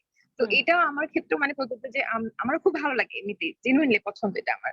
কিন্তু স্যার আসলে মেইনলি পরীক্ষায় পাশ করা নিয়ে বলতে চাননি, উনি আসলে পরীক্ষা পাশ করার পরে জব অপরচুনিটি, সেটা দেশে দেশে হোক বা বিদেশে হোক, দুই ক্ষেত্রে এটা নিয়ে আসলে উনি বোঝাতে চাচ্ছিলেন যে এটার অপরচুনিটিটা মেডিসিনের চাইতে কম। মেডিসিনে যেমন অনেক ব্রাঞ্চ আছে, এই জন্য বলছিলেন যে এমআরসিপিটা চুজ করতে পারো চাইলে।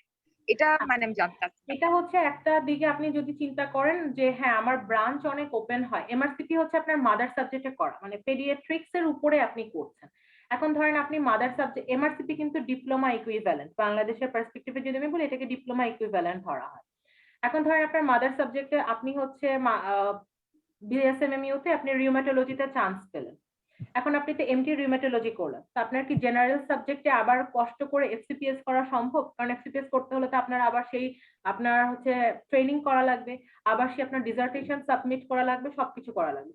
তো সেই ক্ষেত্রে তো আপনার জন্য ইজি হবে হচ্ছে এমআরসিপিটা করে ফেলা, তাহলে আপনার হচ্ছে একটা মাদার সাবজেক্টে আপনার একটা ডিপ্লোমা ইকুইভ্যালেন্ট ডিগ্রি থাকলো। আর এমআরসিপি হচ্ছে মানে যেহেতু এমআরসিপি ক্যান্ডিডেট অনেক বেশি, এমআরসিপি কিন্তু বিএমডিসি রিকগনাইজ ভালো মতোই করে, এমআরসিপি সিএইচএ এর মতো ঝামেলা হয় না। এবং এমআরসিপির পরীক্ষা কিন্তু আপনি পার্ট 1, 2 বাংলাদেশে বসে দিতে পারবেন, সেন্টার আছে। এমআরসিপি সিএইচ এর কিন্তু বাংলাদেশে কোনো সেন্টার নাই। আপনি যদি টেস্ট সেন্টারে যে পরীক্ষা দিতে চান, আপনার দিতে হবে ইন্ডিয়াতে, নেপালে, মায়ানমারে, সিঙ্গাপুরে, ইউকেতে, আপনি যেখানে আপনার কনভিনিয়েন্ট। সেই পার্সপেক্টিভ থেকে এটা আমি বলবো ঠিক আছে। কিন্তু আপনার ইচ্ছা হচ্ছে আপনি পেডিয়াট্রিক্সে ক্যারিয়ার করবেন, আপনি পেডিয়াট্রিক্সে মাদার সাবজেক্টে এমআরসিপি সিএইচ করেন, আর হচ্ছে আপনি ব্রাঞ্চে যান, গ্যাস্ট্রোতে যান, হ্যাঁ, তবে পেডিয়াট্রিক্স তো সাবজেক্টটাই ছোট। সাবজেক্টটা ছোট বলতে আমি বলবো যে জিনিসটাতে তো আপনার হচ্ছে ধরেন 1 থেকে 18 বছর বয়সের মধ্যে আপনি পেশেন্ট দেখছেন, আর আপনি অ্যাডাল্টের পেশেন্ট দেখছেন আপনি 18 থেকে 80 বছর, 100 বছর পর্যন্ত। তো দুইটার মধ্যে ডিফারেন্সটা এখানে। আর এখন আপু এটা আপনার ইচ্ছা। জি আপু, লেটার অফ রিকমেন্ডেশন যে ব্যাপারটা, এটা জি। হচ্ছে যে কোনো এমআরসিপিসিএইচ কমপ্লিট করা ফেলো থেকে আমি নিতে পারবো? যেমন আমাকে ট্রেনিং কি করতেই হবে তার আন্ডারে? যেমন আমি একটা না, না, হসপিটালে না, একটা না, জব না। করছি, না, ধরেন এটা হচ্ছে কি গিয়ে হবে কিনা? আমি এক্সাম্পল দিয়ে বোঝাই। ধরেন হচ্ছে কি আমি বারডেমে ট্রেনিং করেছি, বারডেমে আমি হচ্ছে 3 বছর 10 মাস ট্রেনিং করেছি। আমার ওখানে কিন্তু স্যার ম্যাডাম কারো হচ্ছে এমআরসিপি করা না, এমআরসিপি সিএইচই লাগবে তা না। রয়্যাল কলেজের আন্ডারে ডিগ্রি থাকলে সে দিতে পারবে, এবং রয়্যাল কলেজের আন্ডারে ডিগ্রি না থাকলে সে যদি আপনার ওখানে হেড হয়ে থাকে অথবা সে যদি আপনার সুপারভাইজার হয়ে থাকে, সেও আপনাকে রেকমেন্ড করতে পারবে, নট নেসেসারিলি যে রয়্যাল কলেজের ডিগ্রি থাকাই লাগবে। আচ্ছা, any supervisor can recommend me? হ্যাঁ, ধরেন এফসিপিএস করা আছে, এমডি করা আছে, সে আপনার সুপারভাইজার, সে আপনাকে স্পন্সর করতে পারবে। জি, আচ্ছা আচ্ছা। এবং আরেকটা জিনিস আপু, যে আমি মানে যেটা বলে অ্যাকচুয়াল ট্রেনিং পেডিয়াট্রিক্স এ, সেটা নিইনি। আমি মোটামুটি ফ্রেশ গ্রাজুয়েট, 2 বছর আগে গ্রাজুয়েশন কমপ্লিট শেষ, ইন্টার্নশিপ গত বছর শেষ। 1 বছর যাবত আমি মোটামুটি পেডিয়াট্রিক বেসড হসপিটালে জব করছি। এটা কি আমার ট্রেনিং হিসেবে কাউন্ট? তো আমি করছি না, কিন্তু এটা একটু এক্সপিরিয়েন্স হিসেবে কাউন্ট করা পসিবল কিনা, এবং হচ্ছে এটার জন্য আমার পড়ায় কোনো হেল্প হবে কিনা? আর রিসেন্টলি আমি আমার হচ্ছে আইএলটিএস ও ক্লিয়ার আছে, এবং আমি প্ল্যাব 1 ও রিসেন্টলি দিয়েছি, প্ল্যাব 2 এর প্রিপারেশন নিচ্ছি। তো এটাও কোনো হেল্প করবে কিনা আমার মানে হচ্ছে এমআরসিপিসিএস জার্নিটার জন্য? আহ যেহেতু আপনি অলরেডি প্ল্যাব 1 দিয়ে ফেলেছেন, আপনি সামনে প্ল্যাব 2 দিবেন, তো আপনি যদি প্ল্যাব 2 পাস করে ফেলেন তখন আপনি তো এপিক ভেরিফিকেশন করে আপনি জিএমসি রেজিস্ট্রেশন পেয়ে গেলেন। তো সেই ক্ষেত্রে আপনি অ্যাপ্লাই করতে পারবেন ফাউন্ডেশন ইয়ার 1 অথবা 2 তে। কিন্তু যদি আপনি হচ্ছে এমআরসিপি সিএইচ এর একটা পার্টও আপনি কমপ্লিট করেন, 1 কমপ্লিট করেন বা ফপ কমপ্লিট করলেন বা ট্যাস্ক কমপ্লিট করলেন, যে কোনো একটা যদি কমপ্লিট করেন, তখন কিন্তু আপনি কোর ট্রেনিং এ ঢুকে যেতে পারছেন, যেটা হচ্ছে ST1, ST2। জি আপু, বুঝতে পেরেছি। আমি মানে জানতে চাচ্ছিলাম যে আমার এইটুকু এক্সপিরিয়েন্স আমার পড়াশোনায় হেল্প, আমার মানে আপনি যে কোশ্চেনগুলো বললেন, আপনার পড়াশোনার প্রিপারেশন যেভাবে বললেন, এবং আমার কাছে কিছু বই কেনাও আছে অলরেডি আরসিপিসিএইচ এর, যেমন সার্ভাইভাল গাইড, এসব ফপের কেসের বইগুলো আমি পড়া শুরু করেছি। খুব বেশি ডিফিকাল্ট লাগছে না, কিন্তু কিছু কোশ্চেন প্যাটার্ন অবভিয়াসলি নিউ, যেমন 10টা এমসিকিউ এর কোশ্চেন যেগুলো বলছেন। PMQ। তো কিছু সময় লাগবে, এবং আমি অলরেডি 2টা জব করছি, সো আমার জন্য টাইমটা কম, হেক্টিক একটা লাইফ লিড করছি। তো এই জন্য আমি এখন 9 মাস চিন্তা করে প্রিপারেশন নিব। আমি তো ভাবছিলাম যে নেক্সট ফেব্রুয়ারিতে যদি ফপ টাস্ক বা এরকম কিছু একটা দেওয়া যায়, এরকম মানে এই সময়টা আমি রাখবো কিনা, কি আমি হয়ে তো যায় কিনা? বলবো যে মানে আমার টাইম লেগেছে 3 থেকে 4 ঘন্টা করে ডেইলি পড়ে 6 মাস। তো আপনার সেটা বুঝতে হবে যে আপনি কতক্ষণ পড়ে কতটুকু পড়বেন, আপনার নিজের লেভেলটা এটা আপনার নিজেকে অ্যাসেস করতে হবে। এক্ষেত্রে আমি আপনাকে কি বলতে পারবো যে আপনি 6 মাস পরে পরীক্ষা দেন, এটা তো আমি বলতে পারবো না। আর আপনার আমার লাস্ট নিজের কোশ্চেন prepare যেটা, করতে হবে। যে এটা হচ্ছে এমআরসিপিসিএইচ টা কি অস্ট্রেলিয়াতে গ্র্যান্ট হয় কিনা, এবং অস্ট্রেলিয়াতে ক্যারিয়ার কোনো হেল্প করে? করবে আপনার যদি হচ্ছে গিয়ে জিএমসি রেজিস্ট্রেশন থেকে থাকে, এবং আপনার যদি 1 বছর হচ্ছে ইউকে তে প্র্যাকটিস করে থাকেন আপনি, সেই ক্ষেত্রে আপনি ওখানে অস্ট্রেলিয়াতে অ্যাপ্লাই করতে পারেন। যদি আপনি ওখানে অ্যাপ্লাই করার সুযোগ পেয়ে থাকেন, সেই ক্ষেত্রে আপনি হচ্ছে গিয়ে অ্যাপ্লাই করতে পারেন, এবং ওই ক্ষেত্রে আপনি তখন কনসালটেন্ট লেভেলে হয়তো পেতে পারেন। আর এমআরসিপি সিএইচ দিয়ে যদি আপনি ইউকে বা অস্ট্রেলিয়া ছাড়া অন্য কোথাও চিন্তা করেন, আপনি সৌদির কথা চিন্তা করেন, বা হচ্ছে মুসলিম কান্ট্রির মধ্যে হচ্ছে ইয়ে আছে, মালয়েশিয়া আছে, মালয়েশিয়ার কথা চিন্তা করেন, সেখানে কিন্তু এটা বেশ ভালোভাবে অ্যাপ্রিসিয়েট করে। ইরান, ইরাক এরাও কিন্তু বেশ ভালো অ্যাপ্রিসিয়েট করে। সুতরাং হচ্ছে আমি বলবো না এটা কোনো দিক থেকে খারাপ। ঠিক আছে আপু, বুঝতে পেরেছি। Thank you. অনেক অনেক প্রশ্ন করলাম, আমার অনেক না সব প্রশ্নের অ্যান্সার। তো আপু এমআরসিপি সিএস হচ্ছে প্রিপারেশন নিয়ে যদি কেউ চিন্তা করে যে হচ্ছে সে অন্যান্য ডিগ্রি গুলো যদি সে দেওয়ার চেষ্টা করে, যেমন হচ্ছে আপু বাংলাদেশে এফসিপিএস বা হচ্ছে অন্যান্য দেশে হচ্ছে আপু এমডি এমএসসি, সেক্ষেত্রে আপু প্রিপারেশন তার কতটুকু কভার হবে? দুইটার পড়া দুই রকম। যেমন এফসিপিএস এর যদি আমি পড়তে যাই, সেটাতে আমার কিন্তু হচ্ছে আমি এফসিপিএস পার্ট 1 পেডিয়াট্রিক্সেই করি, গাইনিতেই করি, যেটাতেই করি না কেন আমার কিন্তু বেসিক অনেক পড়া লাগছে, আমার অ্যানাটমি পড়া লাগছে, ফিজিওলজি অনেক পড়া লাগছে, বায়োকেমিস্ট্রি অনেক পড়া লাগছে। এইগুলো কিন্তু আমার এমআরসিপি সিএইচ এ আমার পড়া লাগছে না। যেমন আমার হচ্ছে, যদি আমি অ্যানাটমি একটা এক্সাম্পল দিই, আমার কিন্তু ওখানে হচ্ছে ক্র্যানিয়াল নার্ভ একেবারে রুট সহ কোনটার ফাংশন কি সেটা সহ আমার পড়তে হচ্ছে এফসিপিএস এর জন্য, কিন্তু আমার তো এমআরসিপি সিএইচ এর জন্য এটা পড়া লাগছে না। সুতরাং পড়াটা ডিফারেন্ট। কিন্তু আপনি যদি হচ্ছে এফসিপিএস অথবা এমডি অলরেডি করে থাকেন বা এটার রুটে থেকে থাকেন, যেমন আপনার এফসিপিএস পার্ট 1 কমপ্লিট, আপনি ট্রেনিং করছেন, আপনার এমডি কোনো ব্রাঞ্চে আছেন বা এমডি মেইনে আছেন, সেই ক্ষেত্রে যদি আপনি করে থাকেন এমআরসিপিএস আপনার জন্য অনেক ইজি হবে, কারণ দুইটার পড়া আপনার ফাইনালের পড়াটা সেম, মানে পার্ট 2 এর পড়াটা বা এমডি ফাইনালের পড়াটা আপনার প্রায় সেম, কারণ টপিক তো সেম, আপনার তো ডিজিজ তো চেঞ্জ হয়ে যাচ্ছে না, কিছু ওরা হাইলাইট করছে, কিছু আমরা হাইলাইট করছি। যেমন আমাদের এখানে টিবি অনেক হাইলাইটেড, কারণ আমরা এই রিজিয়নে থাকছি, ওদের ওইখানে যে আবার জেনেটিক ডিজিজ গুলো অনেক হাইলাইটেড, এইটুকুই জাস্ট ডিফারেন্স। জি আপু, ধন্যবাদ। আপু আমরা তো অনুষ্ঠান একদম শেষ পর্যায়ে চলে এসেছি, তো আপু আপনার কাছে জানতে চাইবো যা এই প্রোগ্রামটা তো আপু ফার্স্ট ইয়ার থেকে শুরু করে হচ্ছে থার্ড ইয়ার পড়তে ইন্টার্ন ডক্টর সবাই দেখেছে আপু। তো আপু অডিয়েন্সদের যদি উদ্দেশ্যে যদি আপনার কিছু বলার থাকতো, বা ফিউচারে যারা হচ্ছে পেডিয়াট্রিক্স এ পড়তেছে তাদের উদ্দেশ্যে যদি কিছু বলার থেকে থাকে, তাহলে যদি শেয়ার করতেন আমার সাথে। আচ্ছা, আমি হচ্ছে একটা কথা বলি, যেটা এখনকার ছেলেমেয়েরা অনেক ক্যারিয়ার ওরিয়েন্টেড, এটা একটা খুবই ভালো দিক, এটা আমি দেখলাম, যেটা এই যে আপনারা অলরেডি অ্যারেঞ্জ করছেন এই প্রোগ্রামগুলো, তাহলে আপনাদের কিন্তু অলরেডি আইডিয়া হচ্ছে যে হ্যাঁ আমার বাংলাদেশে এফসিপিএস এমডি ডিপ্লোমা এর বাইরে আর কি অপশন আছে আমার খোলা, প্ল্যাবের জন্য আমি কি রুটে পড়বো, প্ল্যাবের জন্য কিভাবে পড়বো, ওইটির জন্য আমি কিভাবে প্রিপারেশন নিব। সো এটা কিন্তু একটা বড় ধরনের অ্যাডভান্টেজ যে আপনি অলরেডি ক্যারিয়ার ফোকাস। আমাদের যেটা হচ্ছে, আমরা এমবিবিএস কমপ্লিট করার পরে আমাদের চিন্তা করতে হয়েছে যে আমি কোন সাবজেক্টে পড়তে চাই, তারপরে সেই সাবজেক্টের উপরে আমাদের চিন্তা করতে চাই আমি এফসিপিএস করব না এমডি করব নাকি আমি বাইরে যাব। আপনাদের তো সেটা আগে থেকেই আপনারা চিন্তা করতে পারছেন, কারণ এই প্ল্যাটফর্মটা সবাইকে একসাথে করার সুযোগ করে দিয়েছে। এখানে আজকে আমি এমআরসিপিসিএস সম্পর্কে যেটুকু আপনাকে বলছি, ইনফরমেশন দিচ্ছি, আমি যখন পড়া শুরু করেছি এইটুকু ইনফরমেশন কিন্তু আমি পাইনি, যার জন্য হয়েছে কি আমার মেটেরিয়াল বুঝতে কষ্ট হয়েছে যে কিভাবে পড়তে হবে, আমার কোশ্চেন প্যাটার্নটা বুঝতে কষ্ট হয়েছে। হ্যাঁ, আস্তে আস্তে 2-3 মাস পরে 6 মাস পরে আমি জিনিসটা ইজি হয়ে গেছে, কিন্তু আপনি তো ফার্স্ট থেকে বুঝতে পারছেন, তো এটা অবশ্যই আমি বলবো ইজি। তবে থার্ড ইয়ার ফোর্থ ইয়ারে থেকে আপনার এই ব্যাপারে চিন্তা করা লাগবে না। হ্যাঁ, আপনি এইটুকু টার্গেট রাখতে পারেন যে হ্যাঁ আমি ইউকে তে ক্যারিয়ার করতে চাই নাকি আমি বাংলাদেশে করতে চাই, করতে চাইলে বাংলাদেশে আমার এই অপশন খোলা আছে, ইউকে তে আমার এই অপশন খোলা আছে, অথবা আপনি অস্ট্রেলিয়াতে এই অপশন আছে, ইউএসএমএল এর এই অপশন আছে, আপনার অপশন গুলো আপনার জানা থাকাটা জরুরি, তাহলে আপনি বুঝবেন যে হ্যাঁ আমার কিভাবে কি করতে হবে। বাট তার মানে এই না যে আপনি ফাইনাল প্রফের মেডিসিন পেডিয়াট্রিক সার্জারি গাইনি বাদ দিয়ে আপনি এখন এইসবের পড়া পড়বেন।